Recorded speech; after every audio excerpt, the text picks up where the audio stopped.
भगवान अष्टावक्र को सादर प्रणाम।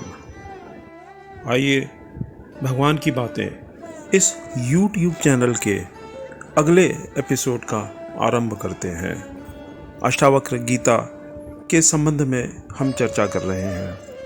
भगवान अष्टावक्र अपने शिष्य राजा जनक को आत्मज्ञान संबंधी बातें समझा रहे हैं।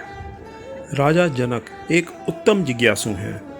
वो अपने गुरु महाराज से विवेक, वैराग्य आदि और ज्ञान संबंधी प्रश्न कर रहे हैं और गुरु अष्टावक्र उनको जवाब दे रहे हैं। शिष्य जनक ने प्रश्न किया, हे भगवान, संसार में नंगे रहने को और भिक्षा मांगकर खाने वाले को लोग वैराग्यवान कहते हैं और उसमें जड़ भरत आदिकों के दृष्टांत भी देते हैं। आपके कथन से लोगों का कथन विरुद्ध जान पड़ता है। गुरु अष्टावक्र बोले, संसार में जो मूढ़मति वाले हैं, मूढ़ बुद्धि वाले हैं, वे ही नंगे रहने वालों को और भीख मांगकर खाने वालों को वैराग्यवान मानते हैं और कहते हैं। और ऐसे नंग धड़न महात्माओं से कान फुकवाकर यानी मंत्र लेकर उनके पशु बनते हैं। ऐसे गुरुओं को कनफुका गुरु कहते हैं और ना तो वो अपने आप को तार सकते हैं, ना ही वे अपने शिष्यों को तार सकते हैं। आगे गुरु अष्टावक्र समझाते हैं, यदि नंगे रहने से ही वैराग्यवान होता हो तो सब पशु और पागल आदमियों को भी वैराग्यवान कहना चाहिए, पर ऐसा तो दिखता नहीं है। और यदि मांगकर खाने से ही वैराग्यवान हो जावे तो सब दीन दरिद्रों को भी वैराग्यवान होना चाहिए, पर ऐसा दिखता तो नहीं है। इन्हीं युक्तियों से सिद्ध होता है कि नंगे रहने और मांगकर खाने वालों का नाम वैराग्यवान नहीं है। यदि कहो कि विचार पूर्वक नंगे रहने वालों का नाम वैराग्यवान है तो यह बात भी शास्त्रों के विरुद्ध ही है, क्योंकि विचार के साथ इस वार्ता का विरोध आता है। जहाँ पर प्रकाश रहता है वहाँ तम नहीं रह सकता, यानी जहाँ मूढ़ता और अज्ञानता रहती है वहाँ पे सूझबूझ, विवेक और विचार नहीं रह सकते, ज्ञान नहीं रह सकता। ये दोनों बातें परस्पर विरोधी हैं। जैसे सत्व गुण का कार्य सत्य और मिथ्या का विवेचन रूपी विचार है और तमोगुण का कार्य नंगा रहना है। इन सतोगुण और तमोगुण की व्याख्या और साथ में रजोगुण की व्याख्या हम आगे चलकर करेंगे।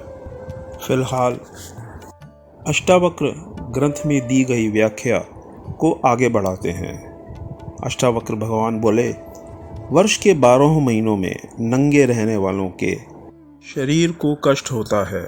सर्दी के मौसम में सर्दी के मारे उनके होश उड़ जाते हैं और उनके हृदय में विचार उत्पन्न भी नहीं हो सकता है। एवं गर्मी और बरसात में मच्छर काट काट खाते हैं। अतः सदैव उनकी वृत्ति दुखाकार बनी रहती है। विचार तो ऐसी अवस्था में थोड़ा सा भी उत्पन्न नहीं हो सकता। गुरु अष्टावक्र कहना चाह रहे हैं कि ऐसे नंगे रहने से शरीर में गर्मी, सर्दी, बरसात आदि में अति कष्ट सहना पड़ता है और उस अवस्था में ज्ञान, विज्ञान, विवेक, विचार आदि की बात तो कोई सोच ही नहीं सकता। ऐसे में जिज्ञासु का या साधक का मन तो शरीर के अंदर ही लगा रहता है, उसके दुखों को ही सहन करने में लगा रहता है। ऐसे में वो कैसे किसी ज्ञान की बात समझ सकता है या उसके बारे में सोच सकता है। ऐसे में वैराग्य कैसे उत्पन्न होगा। नंगे रहना और भीख मांगना यह तो दुख और मूर्खता की ही निशानी है।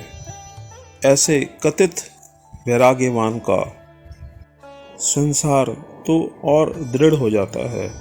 जहाँ संसार के दुखों से मुक्ति प्राप्त करने की चेष्टा की बात हो रही है, वहाँ इस तरह से बगैर विवेक, बगैर विचार, बगैर वैराग्य के नंग धड़ंग रहने से और भीख मांगकर गुजारा करने से तो संसार के दुखों में ही मन की वृत्ति और लगी रहेगी और भगवान, वैराग्य, ज्ञान आदि बातों का मन में विचार भी उत्पन्न नहीं हो सकेगा।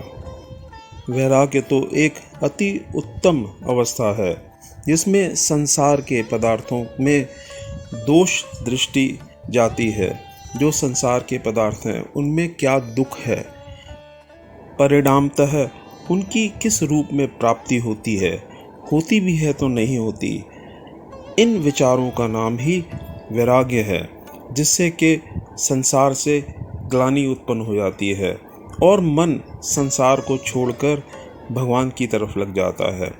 ऐसी अवस्था में जबकि साधक भीख मांगने में ही अपना सारा जीवन व्यतीत कर देता है और भीख से मिली ग्लानि को वहन करता रहता है और शरीर में प्राप्त हुए दुखों को ही भोगता रहता है, मन उसका सदा उसी में लगा रहता है, तो ऐसे में वो क्या और किस तरह से भगवान के बारे में सोचेगा, आत्मा के बारे में सोचेगा और कैसे वो ब्रह्म ज्ञान को, आत्मज्ञान को प्राप्त करेगा।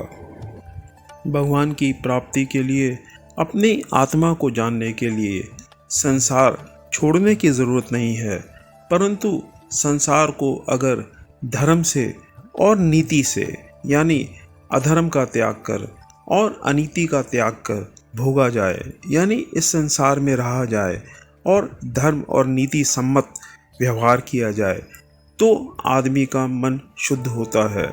शुद्ध मन में ही विवेक, विचार उत्पन्न होता है और वैराग्य की प्राप्ति होती है। शुद्ध मन जब तक ना हो तब तक संसार में चाहे आदमी गृहस्थ में रहे या संन्यास धारण कर ले, उससे कोई फर्क नहीं पड़ता। सन्यासी का मन भी, जो कि वैराग्यवान नहीं है, वो भी संसार में ही भटकता रहता है। संन्यास लेने के उपरांत भी उसका चित्त इस संसार के भोगों में ही रमण करता है।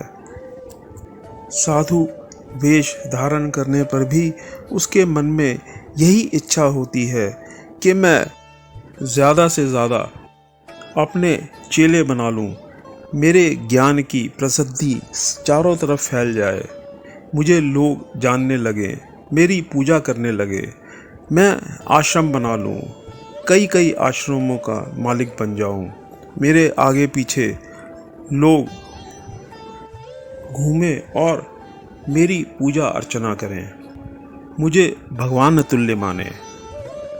जिन मान्यताओं को लेके वो संसारी जीवन जी रहा था, वही मान्यताएं, वही इच्छाएं उसकी संन्यास आश्रम में भी वैसे ही बलवती रहती हैं, वैसे ही बनी रहती हैं, बल्कि और बढ़ती चली जाती हैं। ऐसी अवस्था में उसे भगवान का प्रेम या आत्मा का आनंद अनुभव नहीं होता, परंतु वही सांसारिक विषयों का सुख, उन्हीं सांसारिक विषयों से संताप भी इसको होता है। उसके समक्ष कोई और दूसरा महात्मा जो उससे बड़ा है, जिसकी प्रसिद्धि उससे ज़्यादा है, जिसके पास उससे ज़्यादा आश्रम हैं, उससे ज़्यादा फॉलोअर्स हैं, उनके प्रति उसके मन में द्वेष उत्पन्न हो जाता है। वो अपनी साख बढ़ाने के लिए और मेहनत करता है, जैसे कोई बिजनेसमैन ज़्यादा पैसे कमाने के लिए और ज़्यादा मेहनत करता है और तिकड़म लगाता है। ऐसा साधु जिसे कि वैराग्य नहीं हुआ है, वो मन में संसार की पूरी इच्छाओं को लेकर एक गृहस्थी की तरह उनको ना भोग कर एक दूसरे रूप में ही संन्यास आश्रम में भोगना चाहता है। उसके मन के विकार, जो कि काम, क्रोध, लोभ, मोह और अहंकार हैं, वो वैसे के ही वैसे बने रहते हैं। कभी कभी तो उसका अहंकार गृहस्थियों से भी ज़्यादा बहुत प्रबल हो जाता है और इस अहंकार में वो साधु होते हुए भी अनुचित कार्य करने लगता है। यहाँ तक कि कभी कभी तो वो कानून के फंदों में भी पड़ जाता है और जेल की सलाखों के पीछे भी डाल दिया जाता है। ऐसे लोलुप महात्माओं के दुश्मन भी बहुत हो जाते हैं, यहाँ तक कि उनको अपने दुश्मनों के हाथों बड़ा अपमानित भी होना पड़ता है और कभी कभी उनके हाथों अपनी जान भी गंवानी पड़ती है। विवेक और वैराग अपने आप में बड़ी उच्चतम स्थितियां हैं। उनको प्राप्त करना इतना सरल नहीं है कि घर छोड़ दिया, भीख मांगने लगे, भिक्षा मांगने लगे और उन ऊंची ऊंची अवस्थाओं को प्राप्त कर लिया। यह थोड़ा असंभव है, थोड़ा मुश्किल है। आज हम अपनी वार्ता को यहाँ तक ही सीमित रखेंगे। अगले एपिसोड में आपके सामने फिर उपस्थित होंगे। तब तक के लिए नमो नारायण।